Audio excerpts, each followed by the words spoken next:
Well, good morning, everyone, or evening, depending what part of this beautiful planet you are on, and really what time you are watching this. We hope you are having, or have had, or will have a great day. We are excited to be joining you. My co host, Tim Miller, from over on the other side of the pond in London, England, and I am here on Vancouver Island in the lovely town or city of Duncan. And we've been doing this for a few months now. We've been looking at some Bible passages, reading them, reflecting on them, and then raising some questions or some thoughts that we have had on these verses and passages. We encourage you to join along wherever you're watching this. Leave a comment of what you would like to see happen or what passages you would like to see, thoughts you've had on what we said, because we are mere men and we do not have everything correct. Um, and we're looking soon to kind of change the format to what we're doing. We've also are going to have some guests on in the near future, which will be exciting. And so join us on this journey in COVID times as we figure out different ways to connect and have conversations with each other. Coffee, connection, and conversations. That's what Calling from the Wilderness is all about. And we'll be making t-shirts next week. We'll be making t-shirts next week. We should make some cheesy Christian t-shirts. That would be awesome about Calling Wilderness. That's where all the money is. That's it. If you ask all the big bands, it's in t-shirt sales. Yeah, exactly. We could do that. I always had a Christian bookstore a while ago, and there was like Settlers of Canaan instead of Settlers of Catan, the game. It was amazing. I never bought it, but I probably should have. And then I too have purchased or received some of those awesome T-shirts, those Christian T-shirts.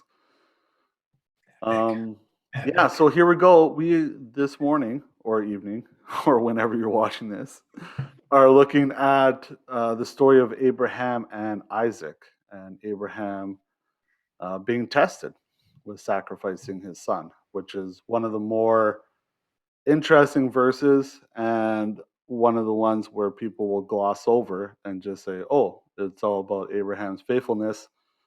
But let's take a look and let's dive deep. So here we go. This is reading from Genesis 21 1 to 14. After these things, God tested Abraham and said to him, Abraham. And he said, here I am. He said, take your son, your only son Isaac, whom you love, and go to the land of Moriah and offer him there as a burnt offering on one of the mountains of which I shall tell you. So Abraham rose early in the morning, saddled his donkey, and took two of his young men with him and his son Isaac. And he cut the wood for the burnt offering and arose and went to the place of which God had told him. On the third day, Abraham lifted his eyes and saw the place from afar. Then Abraham said to his young men, stay here with the donkey, and I and the boy will go over there and worship and come again to you. And Abraham took the wood of the burnt offering and laid it on Isaac his son. And he took in his hand the fire and the knife. So went both of them together. And Isaac said to his father, Abraham, my father. And he said, here I am, my son. He said, behold the fire and the wood, but where is the lamb for the burnt offering? Abraham said, God will provide for himself the lamb for the burnt offering, my son. So they went both of them together. Then they came to the place of which God had told them. Abraham built the altar there and laid the wood in order and bound Isaac his son and laid him on the altar. on top of the wood. Then Abraham reached out his hand and took the knife to slaughter his son. But the angel of the Lord called to him from heaven and said, Abraham, Abraham. And he said, Here I am. He said, Do not lay your hand on the boy or do anything to him. For now I know that you fear God, seeing you have not withheld your son, your only son, from me. And Abraham lifted up his eyes and looked, and behold, behind him was a ram caught in the thicket by his horns. And Abraham went and took the ram and offered it up as a burnt offering instead of his son. So Abraham called the name of that place, The Lord Will Provide. As it is said to this day, On the mount of the Lord it shall be provided.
After these things, God tested Abraham and said to him, Abraham.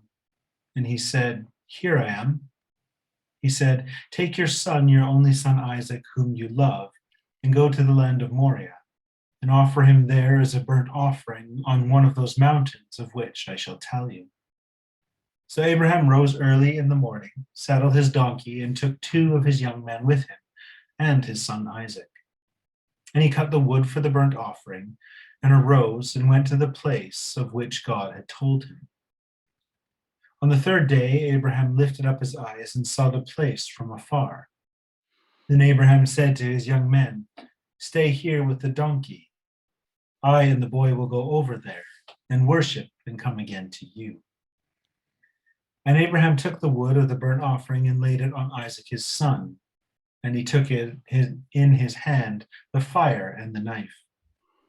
So they went both of them together. And Isaac said to his father Abraham, My father. And he said, Here I am, my son. He said, Behold the fire and the wood, but where is the lamb for the burnt offering? Abraham said, God will provide for himself the lamb for the burnt offering, my son. So they went both of them together.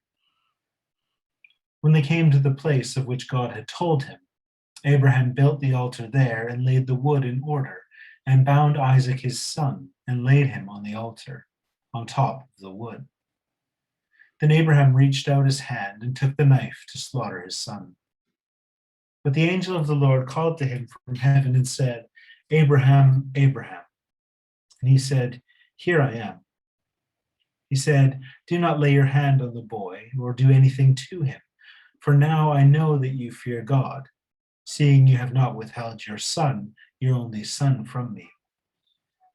And Abraham lifted up his eyes and looked, and behold, behind him was a ram, caught in a thicket by his horns. And Abraham went and took the ram and offered it up as a burnt offering instead of his son. So Abraham called the name of the place, The Lord Will Provide.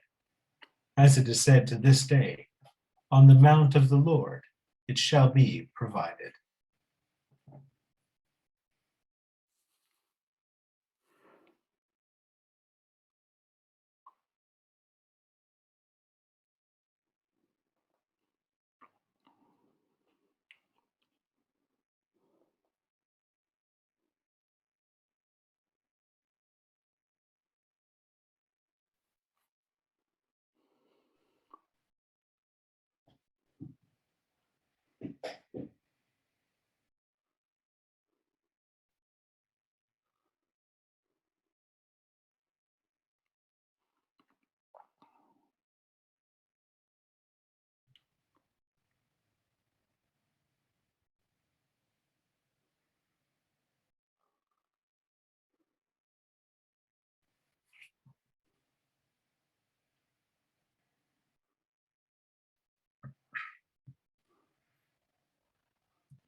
So Derek, have you got any words or phrases that jumped out at you? One of the things that just jumped out today while reading it was the on the third day Abraham lifted up his eyes and saw the place on fire, and that just kind of with Easter, the 3 days, like the three being very Mm, prominent in the Bible. yeah. So that kind of jumped out at me. Mm, Also, Isaac asking his dad where the sacrifice is, and mm, Abraham yeah. not lying to him and saying God will provide, but deep down he knows God is providing, but it's his son. Mm, Um, mm, yeah, and the after these things, God tested Abraham and said to him, like, mm, why does God test us? What does testing look like? And mm, maybe sometimes we think we're being tested, but we're not actually being tested. And maybe sometimes we are being tested and we don't know what the signs are. mm. How about you? Yeah, I was struck as we read through and I didn't catch it the first time, but I caught it the second time. Was the three times that Abraham says, "Here am I," or "Here I am," which is just interesting hearing resonances of that throughout Scripture. Um, yeah, just that was certainly something that kind of really hit me. Um, so, is there anything else in kind of your thoughts and any questions you particularly want to throw into the mix? Um, yeah, so mine would be the testing. Like, what does Mhm. testing look like? That would be interesting to me. And also, like, it's funny that the last few weeks we've looked at Abraham, and a lot of them have been him questioning God or doing the not exactly what God wants, like him Mm, with his sister, um, him going and taking his army and fighting the kings and all this kind of stuff. And then this one, where he's not in danger, but his son is, he's willing to mm, be faithful. mm, Um, mm, that uh, I don't know if maybe he learned a lesson from the other ones and he's just willing to do it, mm, or it's like with the king and telling him that Sarah was his sister, he was gonna be killed. That was his worry. mm, It was all about him, but this time it's he's not worried about that, but his son. So maybe there's some mm, selfishness in there. I don't know. mm, Anyway, mm. how about you?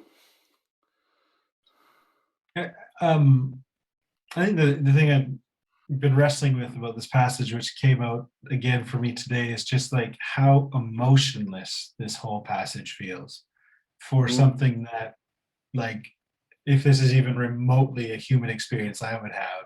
And I think about like my daughter, um, or I think about like, godchildren or nieces and like I think about children in general who I love. And I'm just like, and this does not read anything like what I would imagine this kind of experience to be. And then as you said at the beginning, I think you said at the beginning, think about that sense of like, and then this is held up to us as like, if you're going to be a person of faithfulness, here's the archetype of faithfulness that you find and that you follow. And I just yeah, because I think the thing that I struggle with, what I maybe what I think about is like, then does that just, if Abraham feels very kind of unemotional and disconnected from this extremely emotional experience, is that the same way that we see God being faithful, being emotionally detached as well? So nice. Yeah, it does seem very robotic. Like this is my command. I will complete it. yeah, Um, yeah, that's excellent. a Well, good point. let me start the clock. Yeah. What do you? So Yeah, you so you I could you yeah you yeah start us off. well I really liked what you talked about being emotionless. Um like I've read that story and I can bring my own emotion to it, and I can be like, oh, this is how I would have felt and stuff, but nothing in the verse talks about the anguish that Abraham would have been going through, right? Yeah. um, that he's been promised all this stuff, that his kingdom is going to be as numerous as the stars or his descendants. Yeah.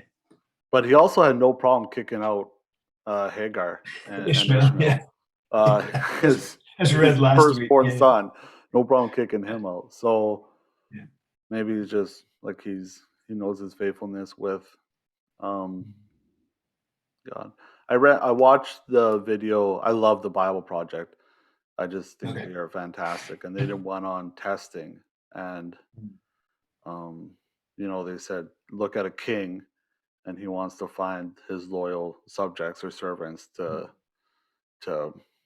not promote, but to have them in charge of things. So he tests them. But then imagine there's Mm. another guy who hates the king and hates you, and he also has tests.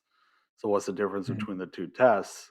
And it's what is the well-being that the person doing the testing has behind it? Are they here Mm. to help you, or are they here Mm. to hurt you? And I thought that was really interesting for this because yeah. So, but this test still seems weird. Like Yeah. like Say I know more. that Yeah. child sacrifice was a big thing back then, and like Abraham Yeah. never asked, well, how should I sacrifice Mhm. Isaac? He just knows. Yeah. Sacrifice Isaac, got it. Go Mhm. build an altar, take a knife. I got what it is. But and I get the relevance of um, God's promised him his descendants, stars, all that stuff through Isaac. Mm. And so God has promised this is his one son. He's giving up his promise or to God and saying you are in control, all that. But maybe maybe it's just me looking at it through my time, like now, but I would think Mhm. that's a weird thing for God to ask. Like Mm. nowadays, what would be the equivalent nowadays to Mm. child sacrifice in the old days? Mm. Um, Yeah. what is God asking us or requiring us to give up um, in order to or be willing to give up Mm. in order to show that we are still that we are worthy of um, Mm. not worthy, Mm. no, sorry, that's a bad phrasing, not worthy of, because of course we're worthy, but we're trustworthy enough for him Mm. to promise us more things Mm. Mm. or give us more responsibilities. I don't know, money? Yeah. Would that be it if you're like a Well, multi-millionaire and God said, give it all up, like the rich young ruler? yeah. And you're like, I don't know if I Yeah. can do that, or Yeah. child or I, job. Like yeah. maybe you went to Yeah. school for 13, 20 years and are now, yeah, exactly, right? And now God's like, okay, with all that debt you have, with all that Mm. knowledge, with all that, I want you to go do something completely different. Um, maybe a house Yeah. that, like, I Yeah. don't like, these are all kind of possessions. Mm. And maybe that doesn't really work because it's a child, like it's a Mm. relationship that he's being asked to give up. Mm. So I don't know. How about I, you? I think, yeah, no, I think what I would say, might be that kind of piece that's missing. It's where's the place of your identity? So Mm, it's easy to look at it in that sense of relationship, and then I think sometimes it's like, oh well, if God asked Abraham to give up his relationship with his son, maybe he's asking me to give up this relationship with so and so. It's like, yeah, well, that's easy, yeah. but I think it's about place of identity, Mm, and what the question might be isn't about the testing itself, but is about that. Are you willing to give up and sacrifice or offer up the thing that you think makes you who you are so that you can be identified first as a follower of God, interesting. I right? like that. So like, and I think you're right. Is like, so only a few chapters ago, Abraham argues and bargains with God about not destroying Sodom and Gomorrah, which is interesting. And and obviously he gets to that point where he either thinks that I think he haggles God down to say, if you can find 10 righteous people, you won't destroy the city, right? And God says, yeah, if I can find 10 righteous people, I won't destroy the city. Couldn't find 10 righteous, there goes my angels, it's over. And but what's crazy about that is like, so for these people who Abraham had no connection to whatsoever, and potentially was only trying to save his nephew Lot and his family. But he goes through like this haggling with God about, God, don't do that thing that you've said you're going to do to destroy these people, but instead be a God of mercy so that they might live, even if they're not following you. And then it comes to his son, and it's like, sacrifice your son. It's like, oh, okay, right? Yeah. Like, and I'm just like that contrast for me is, and I think that's where again the sense of identity might be that what the push is at is like, if, as you were saying, like if you were told and the promise was you and your children are going to be this great multitude, more numerous than the sand of the sea is what your descendants will be, and as we know, like for generations they say, we are the people, we follow the God of Abraham, Isaac, and Jacob. Abraham, yeah, and like, and so there's something about like, and obviously we understand identity was in your lineage carrying on, and and your lineage was found, and in some ways, especially for Abraham, having left his actual kind of family home and left his like ancestry and living in that lineage of his own father, that kind of sense of self and that sense of identity was entirely caught up in Isaac, right? And so, but offering that up, and that's maybe kind of, yeah, it's literally something I'm thinking about as we talk. So, but it's like, so maybe that question for him was that he moved from being, Father Abraham of this to being faithful Abraham who followed God.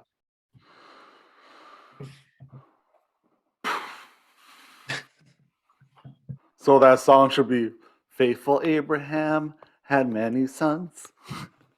Many sons had faithful Abraham. I am one of them, and so were you. So let's all sing. Yeah, oh, that's really, yeah, because identity is so big, right? Like that's where we find not only value but even purpose. I like to some extent where, um, my I'm good at this, so I can keep doing that. That's what I want to be. That's who, um, that's who I want to be identified as. Like if I'm looking at like a famous person, an actor, and I'm like, oh, I want to be an actor. Actually, you want to have the recognition that that actor has and that identity Yeah, and possessions or yeah, whatever, but that identity, right? yeah, Um, so yeah, okay, that changes. I like that a lot, and yet God still provides something else, right? Like He may be asking for your identity or what you imagine your identity is, but He doesn't want to take that away. He just wants to know that you're willing to give that up for whatever He mm, desires, right? Like He still provides the ram. He yeah, still um, He still created you uniquely and as an individual person and mm, that. But do you find your value in who you are that other people see, or do you find your value in who God has created you to be? And I think mm, that's kind of a different distinction there. yeah. And I think like it reminded me of there's that story in the Gospels where um, Jesus calls these people to follow him, and says, oh, I've just got to till my field and then I'll be right there. And the other one says, oh, my parent has just died, let me bury them and go. And Jesus says, which I thought was just such a harsh words, but it's like, let let the dead bury their own dead. Hmm. And you're just like, oh, that's feeling a little frosty this morning, Jesus. But actually, I think there is actually that thing, or that aspect. It is like what we are constantly being called back to, and what good Christian discipleship and practice do, is bring us back to that starting point, the source, and then everything else gets built up on top of that. And I think, like, I know for myself that this is true as well. It's like I'll have a lot of people come and speak to me um, about their perception of my own kind of spirituality, and whether it's just because I wear a dog collar or they know I'm a priest of a church. But there's like this projection of holiness, or projection of faithfulness, and actually, that can become its own, as you say, that its own identity. And what I start to kind of strive after is not the life that kind of fulfills me and gave me this calling in the first place, but actually that kind of public affirmation. Like, and I know for myself too, one of the things I've struggled with during the whole pandemic is like when somebody says something, and it's just like, oh, so ever since the church was closed, I guess you've just been having, like, it's just been very quiet and you've been just bored. And I'm just like, no, like, and I realized there's like the two different things to me, where it's just like, one, it's like, do you not appreciate how hard I'm working in the midst of all this stuff to kind of provide? And then there's the other part of me that's just like, oh, I want people to somehow in this have opportunities that God is still at work and connecting us, together and things. And actually, it's interesting, the places where I kind of get angry and frustrated with people are often when they, like, in a sense, like, they damage my pride of, which may be, initially, and rooted in that sense of kind of who I feel I'm called to be uniquely in the world.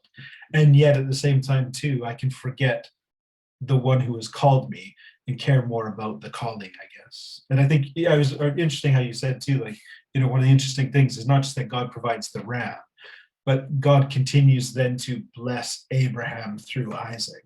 Hmm. And so it's like this. I think that's the faithfulness of God, and the faithfulness of Abraham to rest and to be with God first and foremost, trusting that somehow God will have those next steps, actually then allows him to be that kind of faithful patriarch, that we then look to. Yeah. When you were talking, the story that I was reminded of was Zacchaeus up in a tree. And Mm, when Jesus is having dinner with him, like, he changes everything, but Jesus never tells him, don't be a tax collector anymore, right? Like, mm, even though that was his identity and he used that to get a lot of money, Jesus never mm. tells him, don't be a tax collector. He just, being in the presence of Jesus, says, I'm going to give back so much. And Yeah. if I wronged anyone, like, he now is a legit and doing it to help people, Mm, um, which would have been his identity, right, as a tax collector. mm. So, and yeah, may and that's. maybe yeah, and maybe that became like the step where, of all the tax collectors, if you have one honest tax collector, right?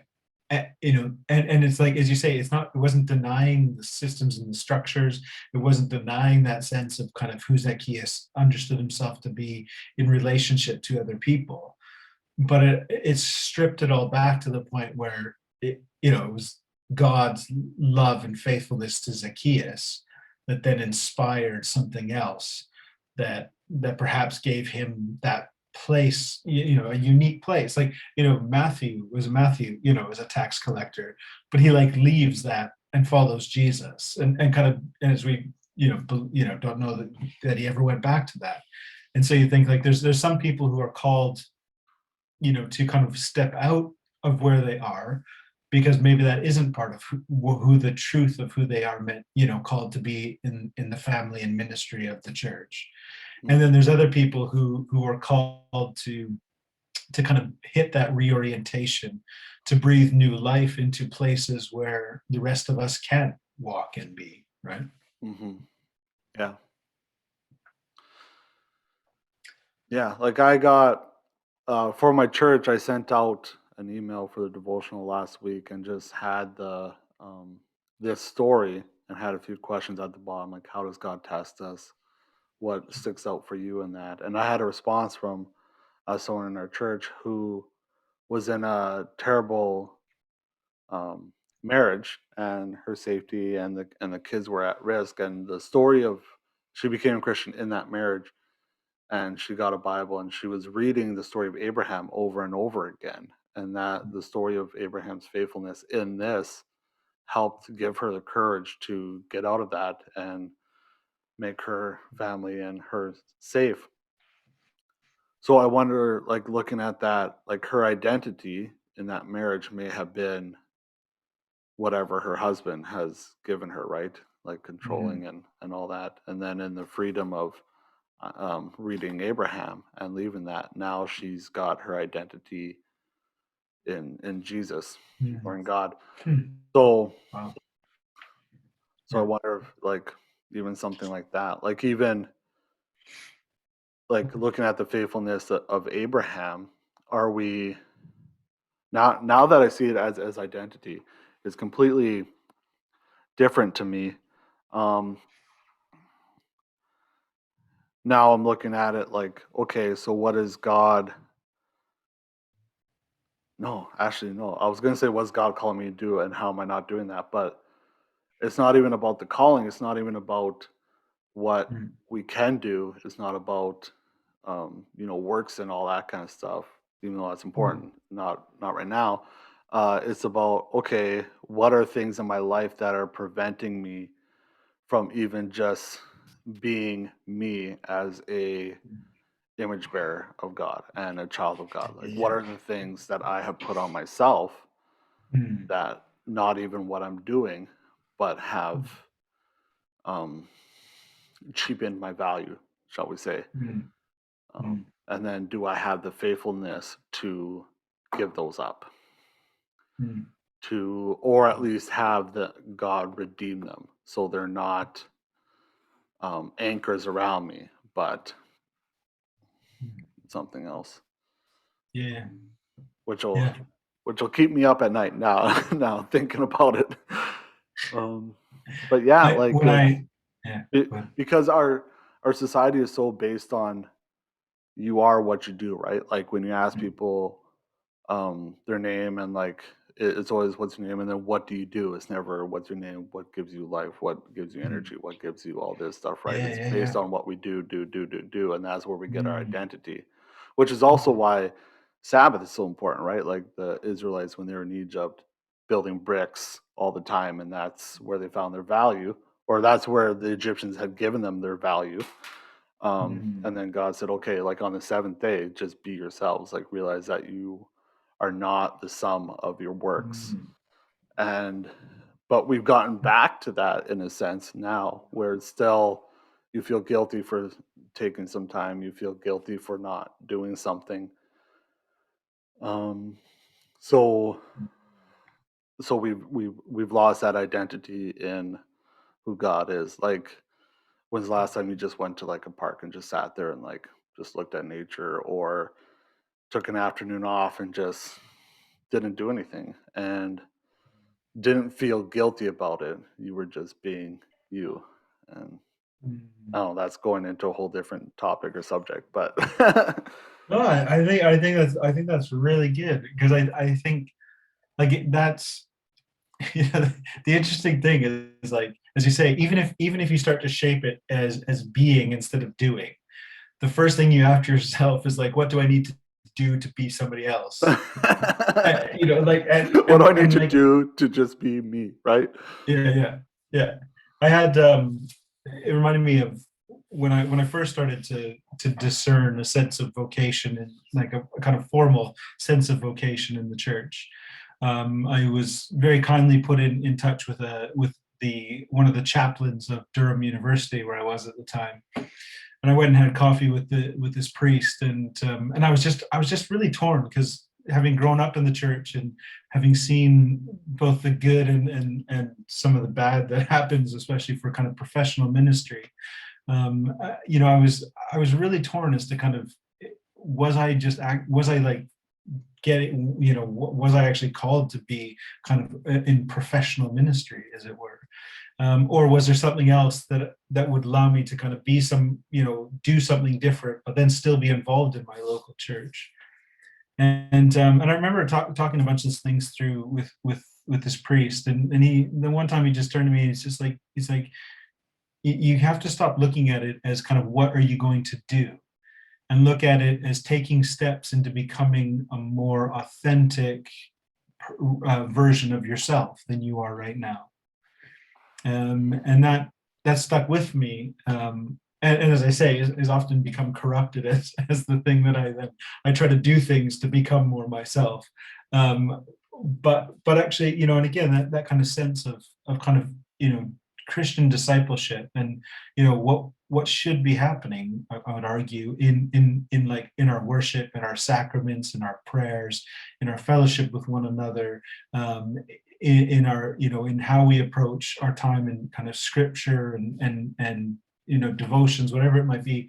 All of those things should be, I guess, in this, should hold us in that tension of kind of Mary and Martha, of sitting at the feet of Jesus to find that re-anchoring of ourselves as our persons in God, so that then we find the life and the energy to be faithful in the places where we physically serve. And maybe that's the irony of somebody like Abraham is like, at this time he would have been over 100 years old. How he got his son kind of tied up and on the wood, Lord only knows. Yeah. But like this would have been it for him, right? Like it's that moment where your whole identity, your whole sense of kind of purpose and meaning hangs in this one moment, or this one person, or one experience, one job. And God says, do I matter more than that? And I think, I say for me, a lot of times I say, oh, just hold on a second, God. Well, I figure out how this thing can bring you glory. And God is saying, I don't, and I think, I think that's part of scripture, is like where God just keeps saying, all of those things you think about what a kingdom looks like and what a powerful God looks like, I don't care about that. I care about being with you. The upside down kingdom, right? Like, I know when I was considering becoming a youth pastor again, like I had gone to Bible school, and then I did concrete with our friend Nigel, and then I got plumbing, got my Red Seal ticket, was a plumber, and I was looking at my life, and I'm like, all the times I've actually felt most like me, like the most times I've had the most energy, even though I was tired and stuff, was running camps with kids and doing youth group and all these kind of stuff, right? And I was like, I need to try that to see if it works. And so I quit being a plumber and came out here to be a youth minister. And so it was still like my identity wasn't necessarily being a plumber, but it was, working, making better money and stuff like that, right? Like all the things that you should strive for. Then it was giving all those up and being like, okay, well, what's most me? What feeds me as an individual? So yeah, okay, lots to think about. Lots of Well, there you go. So that concludes this time we've had together. But I think my prayer for us and for anyone who's watching and engaging is that that we would be challenged to see clearly in our lives, as you were saying, Derek, those things which are hindering us from being the fullness of who we are, and who God is calling us to be in the world, and to be willing to kind of find ourselves first with God, and with God then to find out, more of who we are and how we live that out in the world. Because I think, it's very true that in those times, even where I've done things that I think might be from the outside looked at as being good, I know when I've kind of exhausted myself, and I hope that somewhere in my exhaustion and giving of myself, somebody would find some life. And there's a big difference to when I feel that the life and the life and love of God is in a sense kind of flowing through me and doing all the things that I can't. Yeah. And that's where I see people kind of catch a spark that I can't give them, but thank God he can. Yeah. Yeah. Excellent.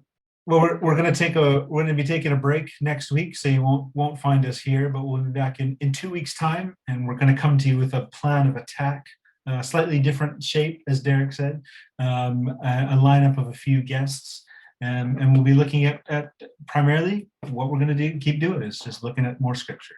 So, All right. Have a good day, either today or tomorrow, whenever you are watching this. Blessings to you all. And yeah, I echo Tim's thoughts. I hope you find what sparks, like the home decorator. This sparks joy. Like, I hope you find what sparks joy and life in you and follow that path.